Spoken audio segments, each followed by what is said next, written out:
open the floor to Q&A. And thanks to these wonderful lectures, we have enough time to open attention to questions.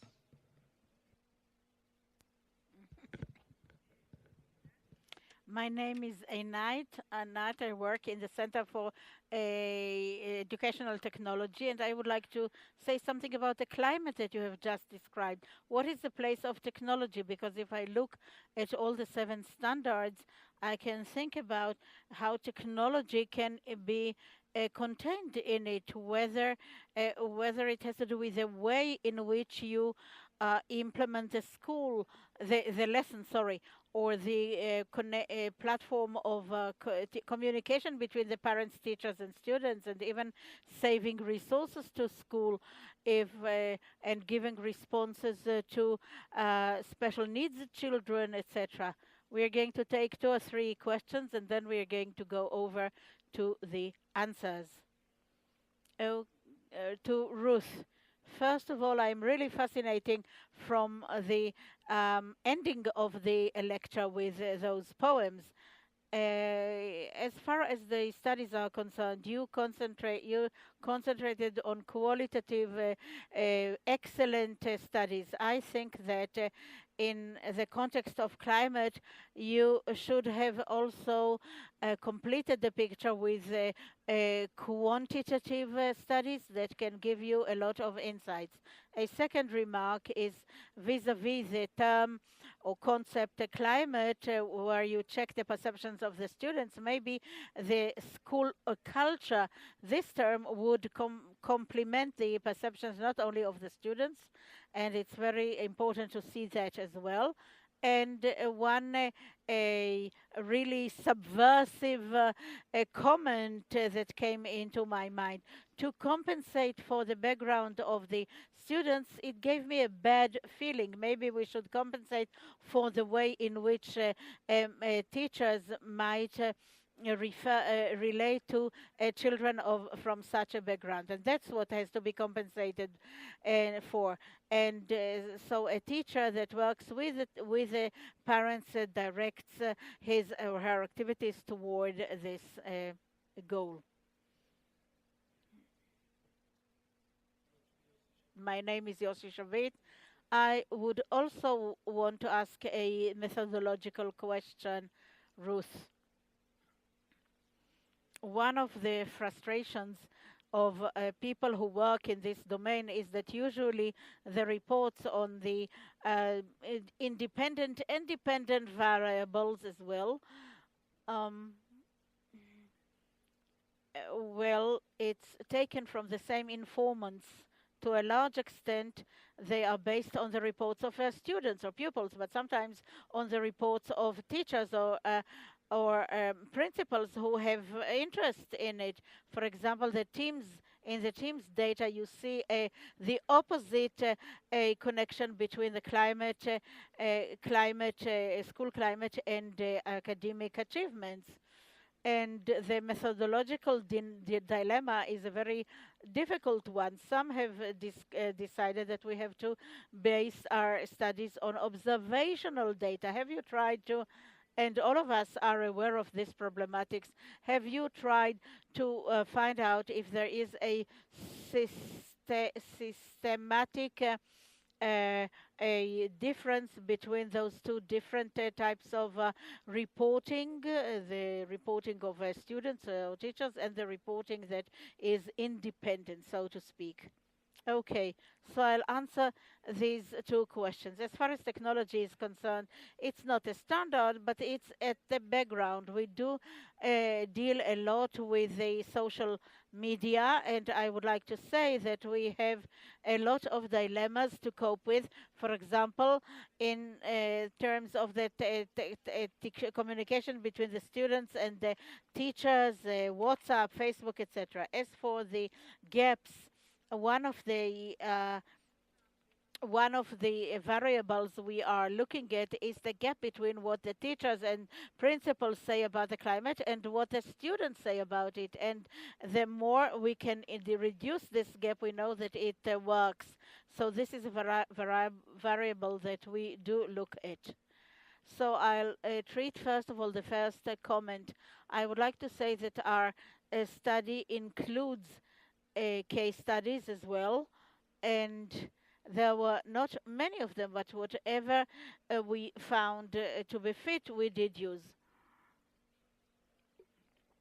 As for school culture, I agree with you. Culture is really one of the dimensions of a school climate, and culture is a concept that has been mentioned a lot. I think that there is no big difference between culture and climate. All in all, you're talking about the personality of the school.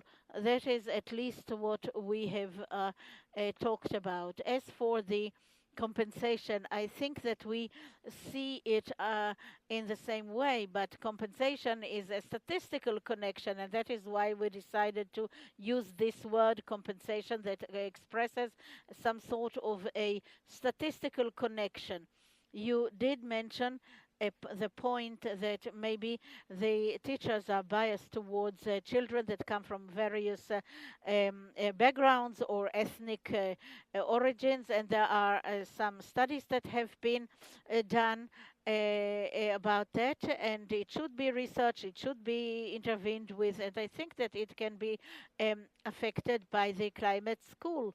By the school climate, sorry. If the climate is tolerant, and if people talk about equality and opportunities, positive relationships between teachers and students, I think that in such a case, we can at least mitigate this bias that can be can take place.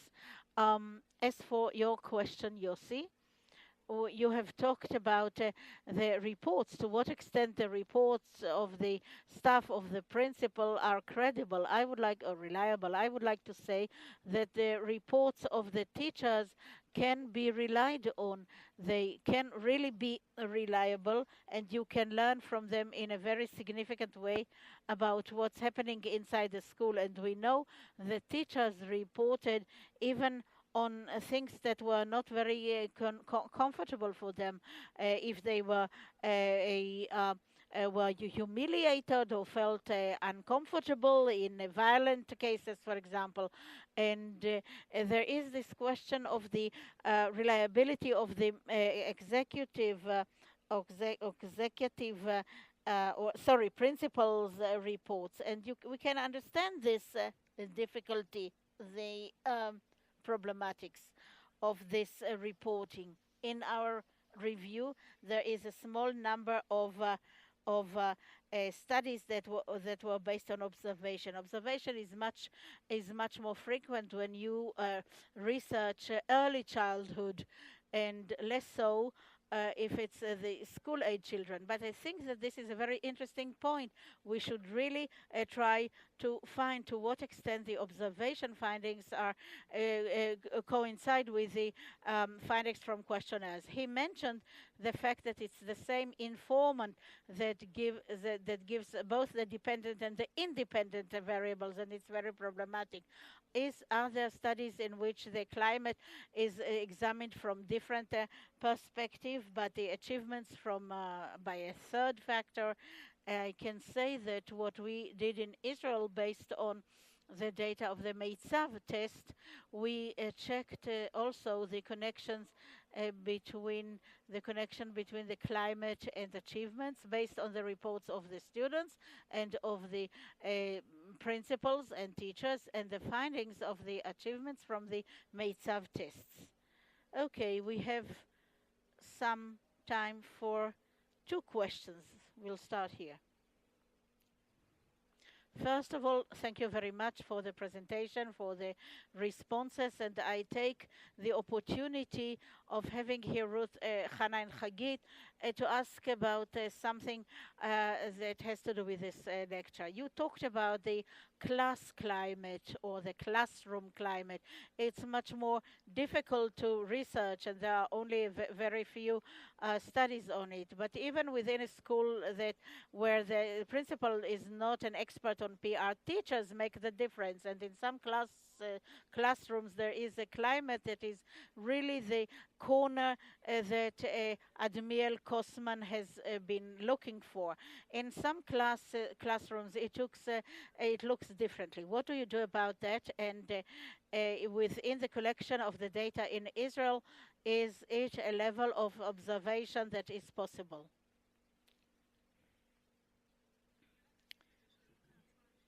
I would like to say that in the AHAM questionnaire, the principal gets the data about the school, about the grade level, and about each class.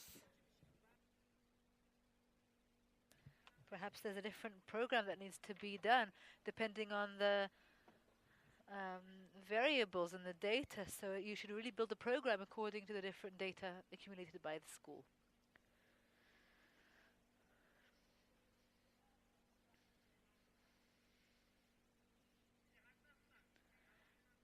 This is only part of the Acham program. You wanted to ask about classroom level data? We don't report on the single classroom level. As we said before, this is open to the different information, so reliability is very important because it's valid. We don't report on the classroom level, only on the entire year level. Some of the measurements, of course, are not relevant, and experience is not only children's experiences are not only limited to the school itself. We don't report on the classroom level. We can think about this in the future. We think about this the whole time, but I'll be happy to talk to you afterwards. Maybe if there'll be other reasons why. Okay, we have time for one final question.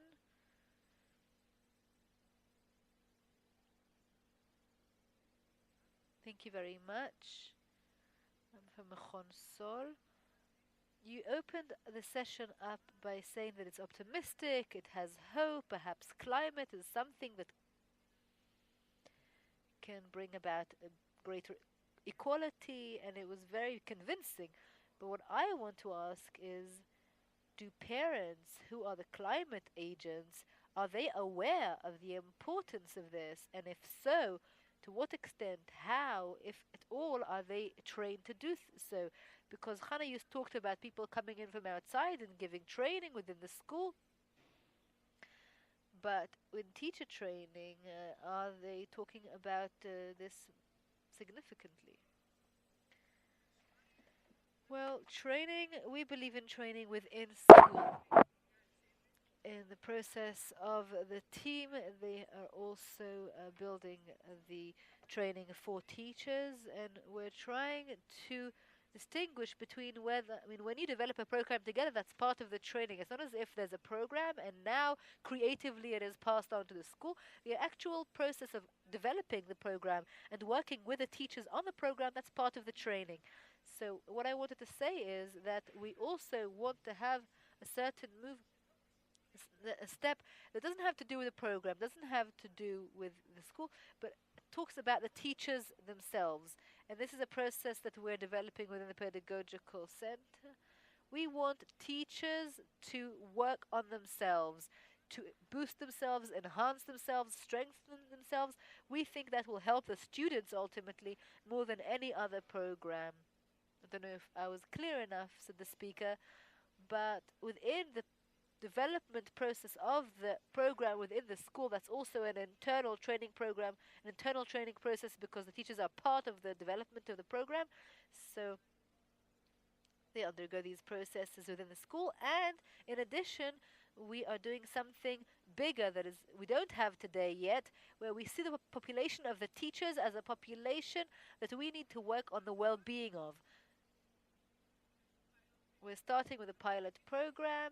We want it to work within the system, but this is just the beginning now, and it's the same direction that you're talking about. Okay, we can have another short round of questions. Maybe we'll start from here.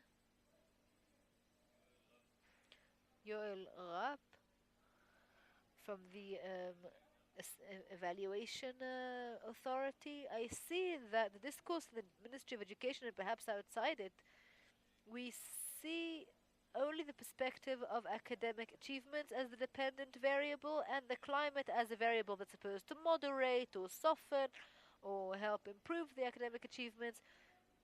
And the wider public seems to be judging, and so are we, judging the children only according to the perspective of, okay, it was nice at school, great climate, but at the end of the day, what is the level of achievement? And climate here again is just a tool to serve this end. And I think that the Rama ideology is that we're trying to have a more balanced picture and to measure and present climate as a target, a goal in and of itself. And I think that the education system, particularly after the Shai Piron era, Shai Piron being the former Minister of Education, perhaps having academic achievement equal to climate as a target, as a goal. And when it comes to values that are not exactly academic achievements but are also very important, the toolbox with which a child goes out to the world. And you, in your evaluation and analysis, also looked at the perspective of climate as a variable that's supposed to help academic achievements rather than as a goal in and of itself. Yes, I would like to thank you for your very important comment. I certainly feel that as far as I'm concerned, you're preaching to the choir. I certainly agree with you that climate in and of itself is a very important goal. We focused on academic achievement because that is the prism through which we looked at in the study. But I agree with you that climate is also target and goal, and our children have the right to go to school and feel safe and feel protected and not to suffer violence and to be respected by their teachers, for example. Excuse me, but you were first.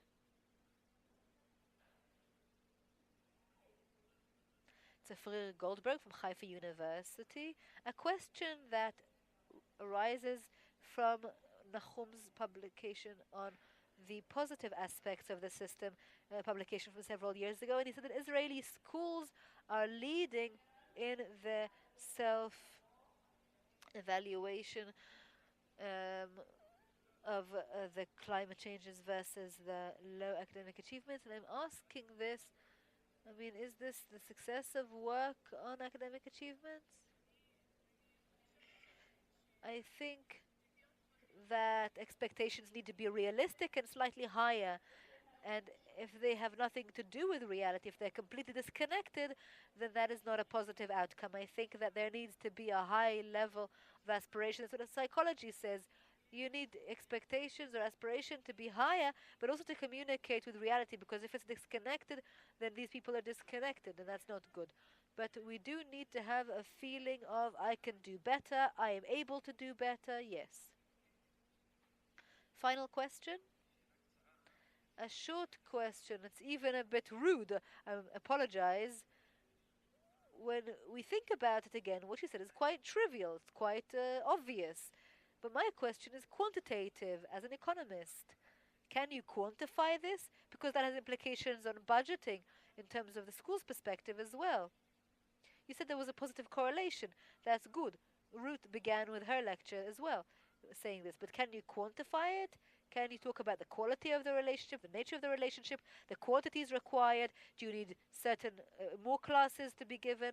And also, I have to ask, I don't understand the school principles. You say you can understand the school principles, but I can't. They have zero tolerance as far as I can see.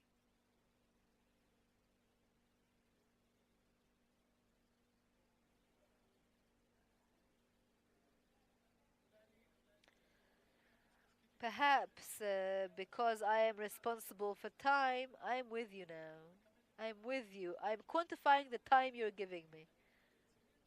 I would like to make note of the fact that some of these things are indeed on the way or in a place that can be quantified.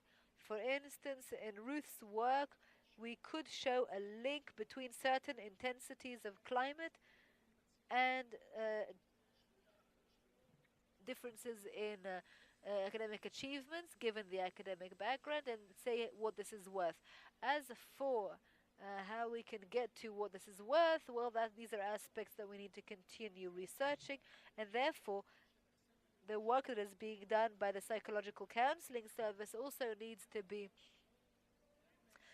looked at to see how we can reach this achievement. And therefore, despite the fact that it is each school in and of itself, and this data shouldn't be published outside the school, both the psychological counseling service and the evaluation authority should be looking at this beyond the case studies. And I think that what's beautiful about the psychological counseling service work is that aside from the poems that we hear and that evoke so much excitement, there behind these thoughts there is also measurement and self-evaluation and assessment, and that is a combination that I hope we find in more places too. The poems are only a good way of putting it. Can I just say one final sentence, please? You said, if I understood correctly, that this is something that seems obvious, and I'm happy that the feeling in this hall is that it's obvious, and perhaps this also connects to the previous comment that it seems as if something is something that is obvious, and it isn't so. And some people feel that perhaps grades are the more important things, that they should be the ones emphasized beyond the emphasis we have placed on climate. And I think that by proving that climate, even though we agree it's important, not everyone agrees. And these days we are being measured by numbers, all of us are. And if we are able to prove that using this climate we can also improve the academic achievements, perhaps that will help people cooperate with us more and invest more in promoting climate, which is, of course, a very worthy goal. One final statement. I find that the obvious in recent years is the hardest place to work in and the one that's most urgent to improve. Thank you very much.